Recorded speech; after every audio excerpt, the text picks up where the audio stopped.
session 14.2. Now in today's session, we will complete the remaining part of classes and objects. Already we learned how to declare class, how to define functions. What is the concept of data abstraction, then defining member function, how memory allocation is done for the object. So all these concepts we covered in last lectures, but still we must get more clarity about how to write programs by using concept of class. So two more examples we will learn in this category, and then we will move further on the static data members. तो हम लोग आज के lecture में static data members, array of objects, objects as function arguments, friendly functions और pointer to members, ये new concepts सीखने वाले हैं. Now let's start. तो हम लोग पहले देखते हैं कि ऑलरेडी हमने एक क्लास देखा था कि एक क्लास का स्ट्रक्चर कैसे फॉर्म किया जाता है. So in the similar way, two more examples I want to take because आपको क्लास को डिफाइन करने को आना चाहिए, that abstract concept create करने को आना चाहिए. You must think in that way that whenever एक ऑब्जेक्ट ओरिएंटेड का कॉन्सेप्ट बिल्ट होता है तो एक एंटिटी के टूवर्ड्स कैसे सोचना है और वो एंटिटी को रिप्रेजेंट कैसे करना है in the programming form. Data abstraction के कंसेप्ट को आप कैसे यूज कर सकते हो, तो दैट इज ऑल इम्पोर्टेंट. सो हम लोग यहाँ पे भी और एक एग्जांपल लेते हैं, देखते हैं. डिफाइन द क्लास आइटम, हमें आइटम नाम का एक क्लास डिफाइन करना है. ये क्लास में दो प्राइवेट वेरिएबल्स होंगे सॉरी, ये क्लास में दो प्राइवेट वेरिएबल्स होंगे और दो मेंबर फंक्शंस होंगे. और ऑलवेज यू नो दैट कि मेंबर फंक्शंस हमेशा पब्लिक होते हैं और जो प्राइवेट वेरिएबल्स है वो प्राइवेट होते हैं. तो हम लोग दो एक्सेस स्पेसिफायर्स क्लास को डिफाइन करने के वक्त यूज करते हैं. First one is private access specifier and another one is public access specifier. So member functions get data which has been defined outside the class. Already हमने inside the class definition और outside the class definition ये भी last session में सीखा है कि class के अंदर हम लोग फंक्शन को डिफाइन करते हैं तो क्या इशू प्रॉब्लम्स होते हैं हम लोग को रीड करते वक्त. लेकिन वही अगर आउटसाइड द क्लास अगर डिफाइन किया हमने क्लासेस को तो how we can manage it, simplify it. Okay, so get data function जो हम लोग को डिक्लेयर करनी है वो आउटसाइड द क्लास डिफाइन करनी है. देन और एक फंक्शन है put data which is defined inside the class. Now outside the class that is class के बाहर, तो यहाँ पे बस क्लास के अंदर प्रोटोटाइप डिक्लेयर करना पड़ेगा गेट डेटा का. लेकिन पुट डेटा तो हमें क्लास के अंदर ही डिक्लेयर करनी है. और ये क्लास के अंदर जो भी फंक्शंस डिक्लेयर होते हैं उनको इनलाइन फंक्शंस भी बोलते हैं. सो ऑलरेडी वो क्लास के अंदर ही है तो क्लास जब लोड हो जाता है तो इसका पूरा कोड भी लोड हो जाता है. तो these functions are also known as inline functions. और ये जो फंक्शंस है वो प्राइवेट वेरिएबल्स के वैल्यूज डिस्प्ले करेंगे, नंबर और कॉस्ट. पुट डेटा क्या करेगा तो डिस्प्ले करेगा नंबर और कॉस्ट. ये प्राइवेट वेरिएबल्स है, प्राइवेट वेरिएबल जो क्लास के उसकी वैल्यूज डिस्प्ले करने के लिए पुट डेटा फंक्शन है.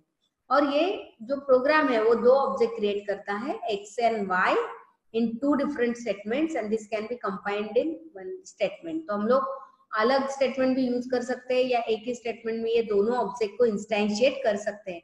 मेमोरी एलोकेशन कैसे होता है, मेमोरी में ऑब्जेक्ट कैसे क्रिएट होते हैं, ये सारे कॉन्सेप्ट हमने पहले चैप्टर में कवर किए हैं. Now we will just move forward and now see this is the simple the concept. This is the simple concept where you need to build the class. तो अभी हमें पहले एब्स्ट्रैक्ट ही करना है. तो कितना प्रोसेस है. Now class item, so item is one abstract concept of entity.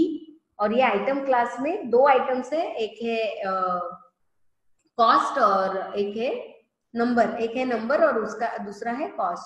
तो ये private variables है और हम लोग को इसका डेटा लेना है कि get data मेथड से और put data से हमें डिस्प्ले करना है. तो वेरी सिंपल और x और y नाम के दो ऑब्जेक्ट बाद में मेन में तैयार करने हैं.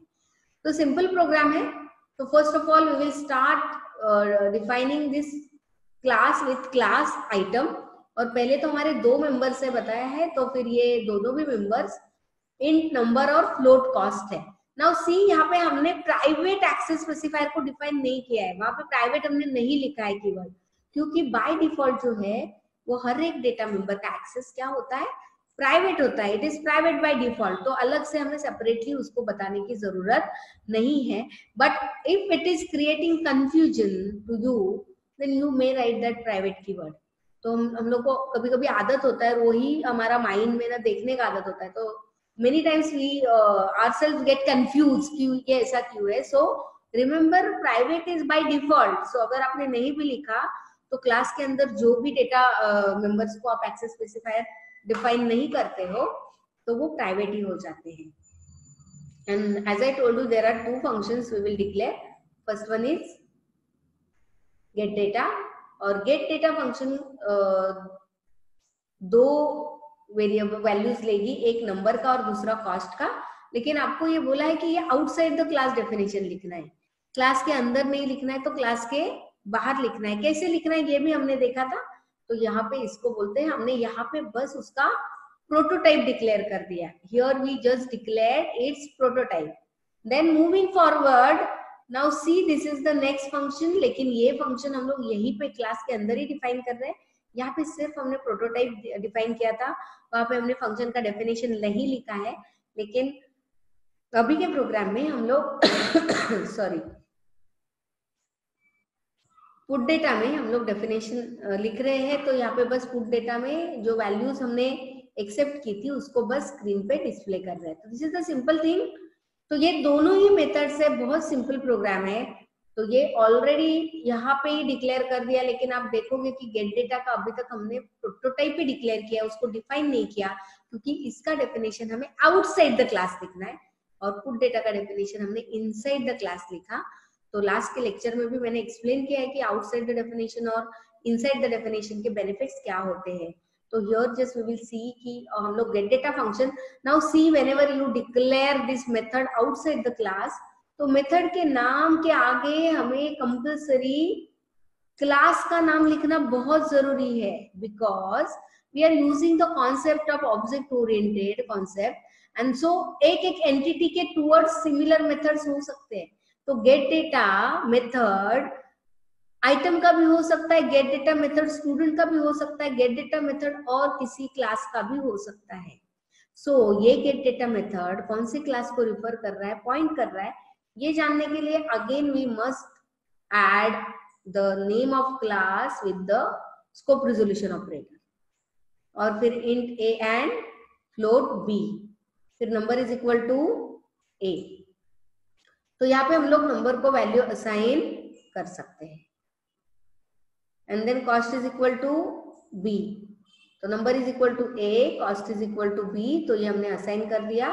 और मेन प्रोग्राम में हम लोग यहाँ पे अभी हम लोग ऑब्जेक्ट, तो यहाँ पे देखो कि आउटसाइड द डेफिनेशन हो गया, इनसाइड द डेफिनेशन हो गया, और अभी हम लोग एक्चुअल ये हमारा क्लास कंप्लीट हो गया. तो यहाँ पे ही हमने ऑलरेडी क्लास का डेफिनेशन कंप्लीट कर दिया है बाय यूजिंग सेमीकोलन. और अभी हम लोग मेन से दो ऑब्जेक्ट इंस्टेंशिएट करने वाले हैं. वन इज आइटम एक्स, और अभी हम लोग एक्स के लिए गेट डेटा मेथड, ये बस हम लोग मैसेजेस डिस्प्ले कर रहे हैं कि ऑब्जेक्ट एक्स है, उसका ये वैल्यूज हम लोग पास कर रहे हैं. पहले ऑब्जेक्ट को हमने नंबर में 100 वैल्यू पास किया और फिर कॉस्ट में 299.95 ये वैल्यू पास किया. तो gate data method will call the gate data, और ये गेट डेटा को प्रोसेस करेगी. और उसके बाद हम लोग पुट डेटा मेथड कर रहे हैं, तो put data method will call put data, और यहाँ पे वो डिस्प्ले करेगी. तो एक मेथड एक्सेप्ट कर रही है, फिर डिस्प्ले कर रही है. नाउ एज यू नो कि ये क्लास एक एब्स्ट्रैक्ट कॉन्सेप्ट है.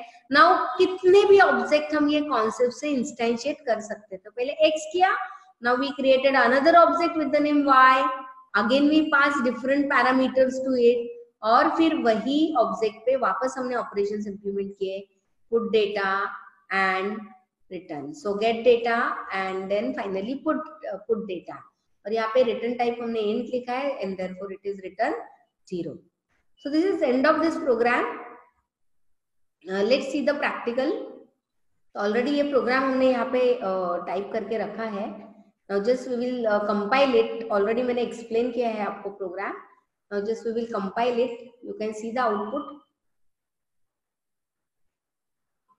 It's compiled successfully and now we can run it, execute. तो ऑब्जेक्ट एक्स में नंबर 100, कॉस्ट 299.95, ऑब्जेक्ट y में number 200 and cost 175.5. Let's learn the next concept of array of objects.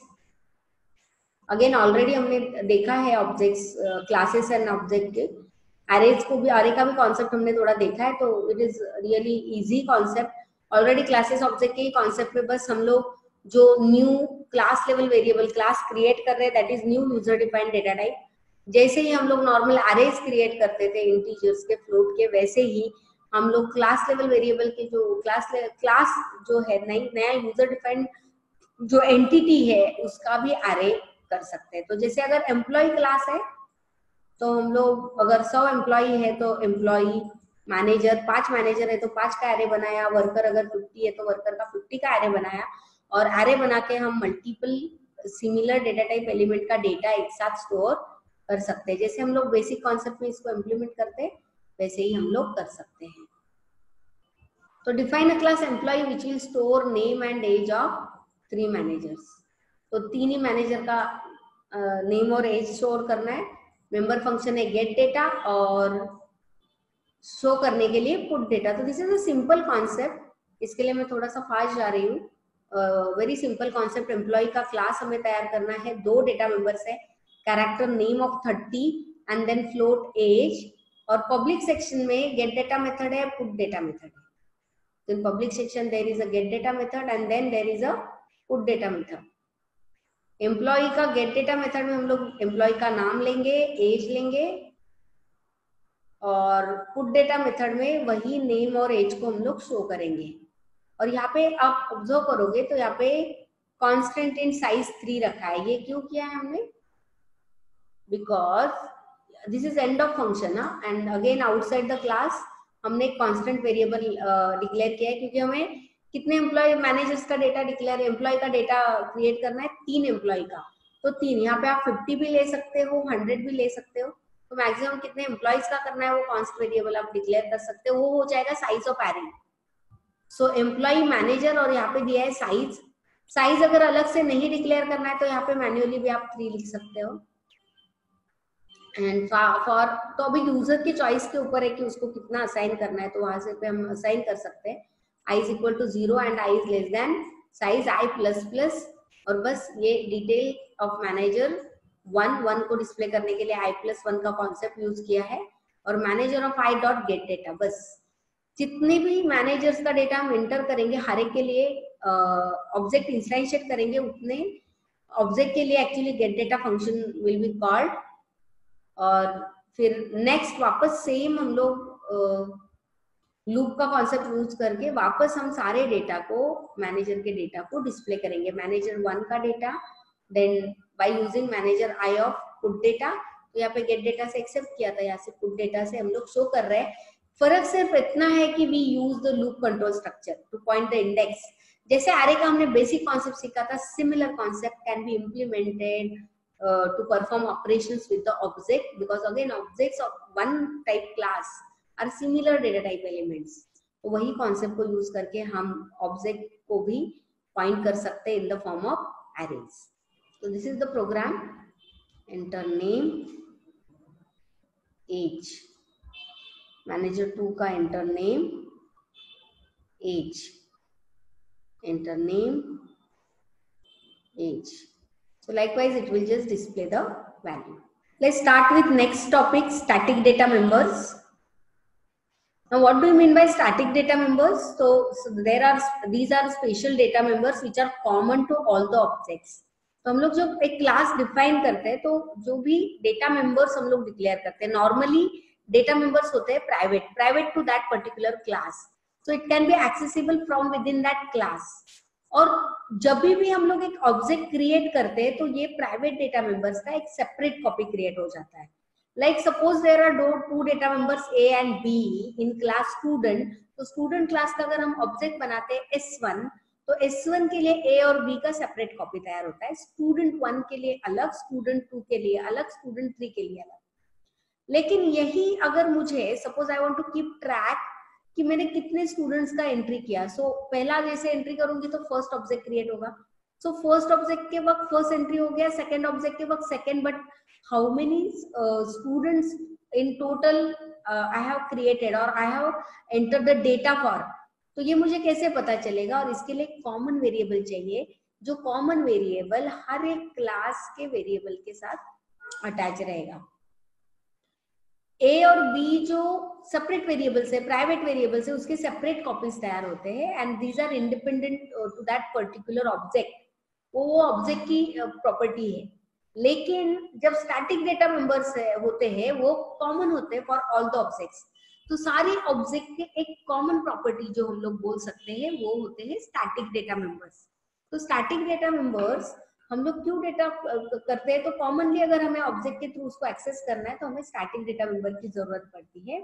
और इसका और भी एक फीचर है कि स्टैटिक डेटा मेंबर जो है वो 0 को इनिशियलाइज होते हैं जब फर्स्ट ऑब्जेक्ट क्रिएट होता है। जब और ये स्टैटिक डेटा मेंबर्स फर्स्ट जब ऑब्जेक्ट इंस्टेंशिएट होता है तो मेमोरी में एक्चुअली उसका इंस्टेंस क्रिएट हो जाता है। तो और क्योंकि फर्स्ट ऑब्जेक्ट के लिए ये फर्स्ट टाइम एक्सेस होगा तो फर्स्ट टाइम और it will be initialise to 0। तो क्लास जब क्रिएट होता है तभी पहला कॉपी तैयार होगा और बाकी का इनिशियलाइजेशन इसको परमिटेड नहीं है। डिफॉल्ट इनिशियलाइजेशन इज 0, बाद में हम लोग उसको असाइन नहीं कर सकते। हाँ, उसके ऊपर हम लोग अलग अलग ऑपरेशंस परफॉर्म कर सकते हैं लेकिन उसको इनिशियलाइज नहीं कर सकते। स्टैटिक डेटा मेंबर्स जब फर्स्ट टाइम इनिशियलाइज होते हैं तो it will be initialise to 0, only one time it can be initialise और एक ही कॉपी उसका मेंबर का क्रिएट किया जाता है। और जैसे ऑब्जेक्ट हर एक क्लास जब तैयार होता है हम एक नया ऑब्जेक्ट क्रिएट करते हैं तो अलग कॉपीज बनते हैं, हर एक ऑब्जेक्ट के हिसाब से उसके वेरिएबल के कॉपी बनते हैं। लेकिन स्टैटिक डेटा मेंबर्स का बस एक सिंगल कॉपी तैयार होता है और ये जो सिंगल कॉपी है वो सारे जो ऑब्जेक्ट्स हैं वो शेयर करते हैं। कितने भी ऑब्जेक्ट्स करेंगे तो भी यही सेम कॉपी को वो एक्सेस करेंगे स्टैटिक डेटा मेंबर को। It is visible only from within the class but its lifetime is entire program. Visibility उसका क्लास के अंदर ही है, मतलब वो स्टैटिक है करके हम लोग बाहर से उसको एक्सेस नहीं कर सकते। जैसे पब्लिक मेंबर्स को हम बाहर से एक्सेस कर सकते हैं, आउटसाइड द क्लास एक्सेस कर सकते हैं, वैसे हम लोग प्राइवेट डेटा मेंबर्स को आउटसाइड स्टैटिक डेटा मेंबर्स को भी आउटसाइड द क्लास नहीं एक्सेस कर सकते। उसका विजिबिलिटी जैसे प्राइवेट का विजिबिलिटी क्लास के अंदर होता है वैसे इसका भी विजिबिलिटी क्लास के अंदर ही होता है। तो हम लोग देखेंगे बाकी के कुछ फीचर्स। जैसे हम लोग एग्जांपल ले सकते हैं, अगर हमने एक क्लास आइटम क्रिएट किया है तो कितने आइटम्स परचेस किए, इसको कॉमनली हम लोग एक वेरिएबल डिक्लेयर कर सकते हैं काउंट। तो उसको हम इंट काउंट की जगह just we will add keyword static. तो स्टैटिक क्या करेगा, तो it will make that count variable common to all. तो जैसे यूजर एक परचेस करता है आइटम तो आइटम क्लास का पहला ऑब्जेक्ट जैसे क्रिएट होता है तो ये वेरिएबल इनिशियलाइज हो जाएगा, काउंट विल बी 0 और जैसे ही परचेस होगा तो हम काउंट को करेंगे प्लस प्लस। वैसे ही अगर सेकेंड आइटम परचेस किया तो again count will become 2 then 3 then 4, so all the objects, item 1 is one object, item 2 is second object, item 3 is third object, item 4 is fifth object, but then fourth object, but then all item objects will access the same variable. So हम लोग वैसे कर सकते हैं static member functions. Member functions which is declared as static has the following characteristics. तो अभी हम लोग characteristics देखते हैं कि static member function can have access only to other static data member. मतलब static जैसे डेटा मेंबर होता है, डेटा मेंबर मतलब एक वेरिएबल होता है काउंट, वैसे ही स्टैटिक मेंबर फंक्शंस भी होते हैं। और मेंबर फंक्शंस अगर स्टैटिक है तो उसको ऑब्जेक्ट रेफरेंस की जरूरत नहीं लगती।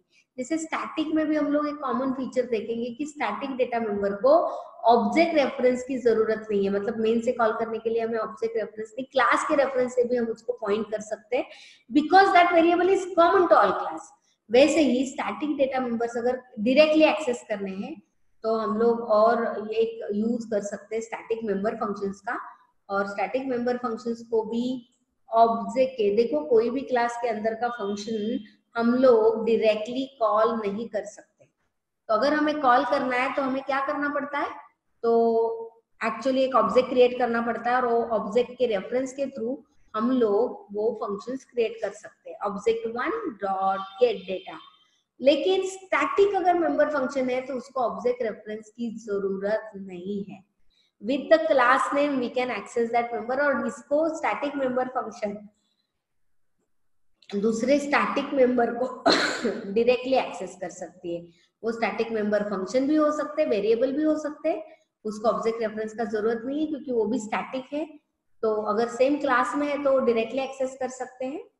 और हम लोग ऑब्जेक्ट की नाम की जगह instead of object name we can call this function by using class name. तो क्लास का नाम यूज करके भी हम इसको कॉल कर सकते हैं, क्लास नेम और फंक्शन का नाम। स्टैटिक डेटा मेंबर्स हम लोग कैसे करेंगे, स्टैटिक वॉइड शो काउंट। तो काउंट अगर हमारा स्टैटिक वेरिएबल है तो उसको डिस्प्ले करने के लिए भी हम लोग एक फंक्शन डिफाइन करेंगे स्टैटिक। तो ये स्टैटिक फंक्शन को हम लोग को कोई भी ऑब्जेक्ट रेफरेंस से कॉल करने की जरूरत नहीं है, हम लोग क्लास के नाम से ही उसको कॉल कर सकते हैं। तो instead of any object, because this is common, तो टेस्ट शो काउंट, और शो काउंट से वो स्टैटिक वेरिएबल का वैल्यू डिस्प्ले करेगा। So for that purpose we can make use of static functions also. तो हम लोग पहले देखते हैं फर्स्ट एग्जांपल में स्टैटिक डेटा मेंबर्स कैसे डिक्लेयर होते हैं, and in next example we will see static member functions.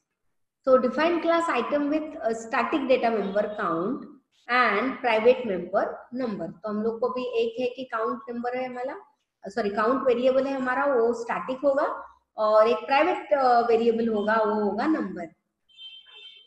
Same हमारे फंक्शन जो ऑलरेडी अर्लियर प्रोग्राम्स में भी हमने देखे, get data which assigns value to number and increment the count, और काउंट को इंक्रीमेंट करेंगे वो एक्सेप्ट जैसे ही होगा डेटा वैसे काउंट का वैल्यू इंक्रीमेंट हो जाएगा, और ये काउंट का वैल्यू डिस्प्ले करने के लिए गेट काउंट फंक्शन हमने डिक्लेयर किया है।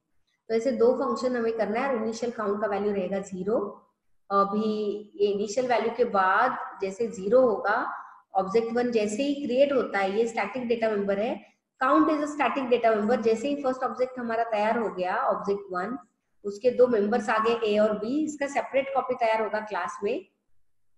वैसे ये जैसे ए और बी तैयार होगा वहां पे काउंट हो जाएगा 1। नाउ सेकंड ऑब्जेक्ट इज इंस्टेंशिएटेड, ए और बी एलोकेट हो गया और फिर वैल्यू हो जाएगा 2। जैसे ही थर्ड तैयार होगा वैसे ही ऑब्जेक्ट 3 करेक्ट होने के बाद वापस काउंट का वैल्यू हो जाएगा 3, और वैसे ही अगर फोर्थ ऑब्जेक्ट क्रिएट होता है तो उसका कॉपी तैयार होगा और काउंट का वैल्यू हो जाएगा 4। तो here you can see that object 1, object 2, object 3, object 4 ये काउंट वेरिएबल का कॉमन कॉपी शेयर कर रहे हैं, because this is class level variable, ये स्टैटिक वेरिएबल है, it is common to all the objects. लेकिन ये जो ए और बी जो प्राइवेट डेटा मेंबर्स है, these are not common, these are private data member. तो हर एक ऑब्जेक्ट के लिए इसका सेपरेट कॉपी क्रिएट किया जाएगा, हर एक ऑब्जेक्ट के लिए इसका सेपरेट कॉपी क्रिएट किया जाएगा। तो ऐसे हम कर सकते हैं यहाँ पे।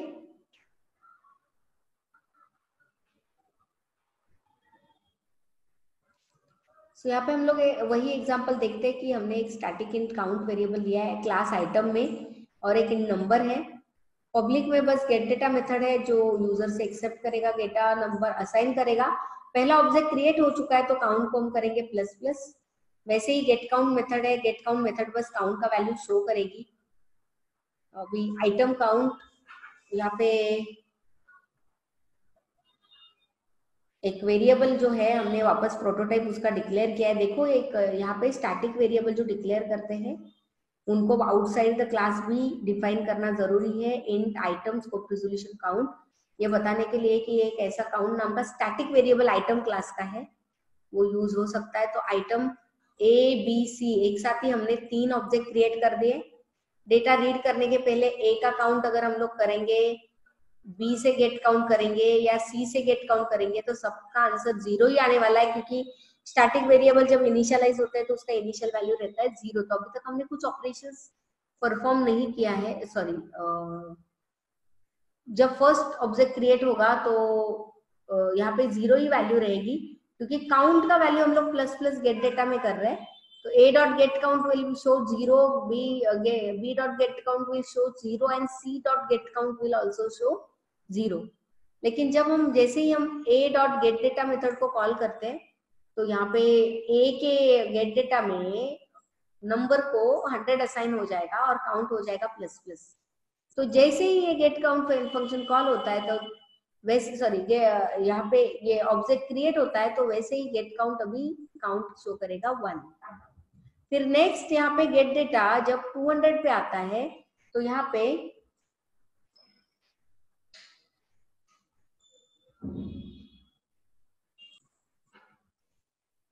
तो गेट काउंट का वैल्यू 1 हो गया। Then Again for B, get data function is called. B का get count will show 2. Then C dot get data, C dot get data के बाद get count will show 3. So let's see the practical. Compile the program and then run it. तो first initially count 0 and जैसे ही हमने get data हर एक का call किया तो count variable is accessed by object A as well as B as well as C. So count became 3. At the end count became 3. Let's move on to the next implementation of static member function. अभी हमने data member का implementation देखा है. Next program में हम लोग अभी ये देख रहे हैं कि function static member function को कैसे implement किया जाता है. So define a class test. Test नाम का एक class हमें define करना है with static data member count and private member code. तो private उसका variable है code और static member है count. और अभी फंक्शन हम लोग सेट कोड सेट करेंगे जो वैल्यू असाइन करेगा कोड को.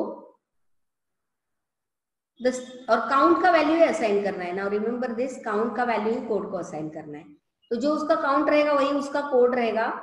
सो स्टैटिक, और फिर ये स्टैटिक वैल्यू को डिस्प्ले करने के लिए हम स्टैटिक फंक्शन शो काउंट भी करेंगे. Display the number of objects created.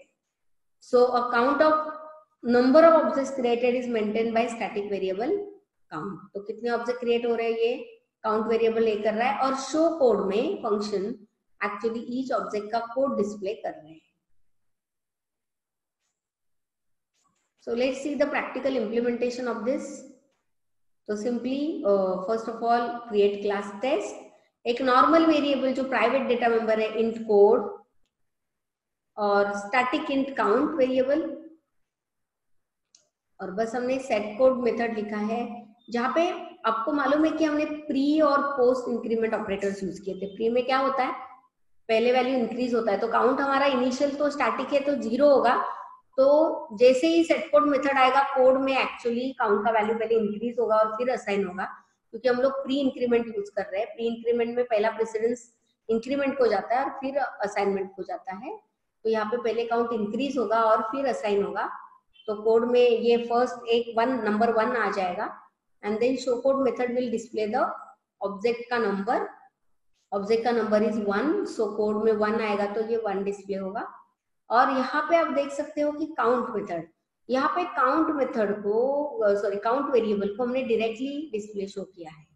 तो काउंट को डायरेक्टली एक्सेस कौन कर सकता है, तो उसका शो काउंट मेथड ही कर सकता है क्योंकि उस मेथड भी क्या है, स्टैटिक. तो static member functions can access only static data members directly. नहीं तो ये बाकी का कोड डिस्प्ले नहीं कर सकता. स्टैटिक मेंबर फंक्शन सिर्फ काउंट को डिस्प्ले कर सकता है, ये कोड को डायरेक्टली एक्सेस नहीं कर सकता क्योंकि कोड ये हर एक क्लास लेवल का प्राइवेट वेरिएबल है. हर एक ऑब्जेक्ट के लिए इसका एक सेपरेट कॉपी क्रिएट होगा और इसके लिए ये कोड को एक्सेस नहीं कर सकता. तो int टेस्ट काउंट,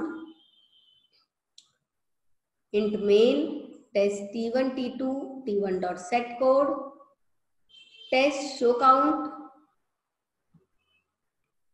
तो यहाँ पे हमने 2 ऑब्जेक्ट तैयार किए t1 और t2. t1 के लिए सेट कोड किया और अभी आप देख सकते हो कि सेट कोड जैसे ही करते हैं तो सेट कोड में एक्चुअली हम लोग काउंट वेरिएबल को डायरेक्टली इंक्रीज कर रहे हैं और उसको असाइन कर रहे हैं. ये कॉमन वेरिएबल है तो सब लोग एक्सेस कर सकते हैं उसको. लेकिन अभी हम लोग को शो काउंट मेथड अगर कॉल करनी है तो शो काउंट मेथड हमें ऑब्जेक्ट रेफरेंस से कॉल करने की जरूरत नहीं है. तो हम लोग टेस्ट के नाम से ही, क्योंकि वो स्टैटिक मेथड है, हम लोग class name with scope resolution से ही उसको कॉल करेंगे and it will show code 1. वैसे ही t2 का सेट कोड हम लोग करेंगे तो काउंट का वैल्यू उसको असाइन हो जाएगा और इट विल शो एक्चुअली 2. वैसे ही t3 के लिए शो काउंट विल बी 3. तो t1 dot show code, t1 dot t2 dot show code and t3 dot show code. तो जो शो कोड मेथड है वो एक्चुअली शो काउंट मेथड है वो एक्चुअली क्या है, तो स्टैटिक है. तो स्टैटिक है तो वो डायरेक्टली कोड का ही वैल्यू डिस्प्ले कर रही है. और show code method will display the value of show code. यहाँ पे देख रहे हो कि शो कोड मेथड हम लोग ऑब्जेक्ट रेफरेंस से कॉल कर रहे हैं लेकिन जो शो काउंट मेथड है वो हमने डायरेक्टली कॉल किया था क्लास के नाम से। क्लास के नाम से ही हमने उसको कॉल किया था, क्योंकि वो स्टैटिक मेथड है और एक स्टैटिक जो मेथड है वो दूसरे स्टैटिक को वेरिएबल को ही डायरेक्टली एक्सेस कर सकती है, वो प्राइवेट को एक्सेस डायरेक्टली नहीं कर सकती। तो ये आपको याद रखना है। इसमें देख लेते हैं प्रैक्टिकल। फर्स्ट ऑफ ऑल जैसे ही हमने असाइन किया कोड को वैल्यू, तो काउंट हो गया 1 2 एंड देन 3। ऑब्जेक्ट नंबर में भी डिस्प्ले हो गया 1 2 एंड 3। तो like that you can make use of static member function. This is a concept of static data member and a static member function. The next concept we will see, which is known as C++ program to show nesting. Nested functions, एक functions के अंदर से हम लोग दूसरी function को भी call कर सकते हैं, तो उसको बोलते हैं nesting of member functions. तो एक function दूसरे function को भी internally call कर सकती है।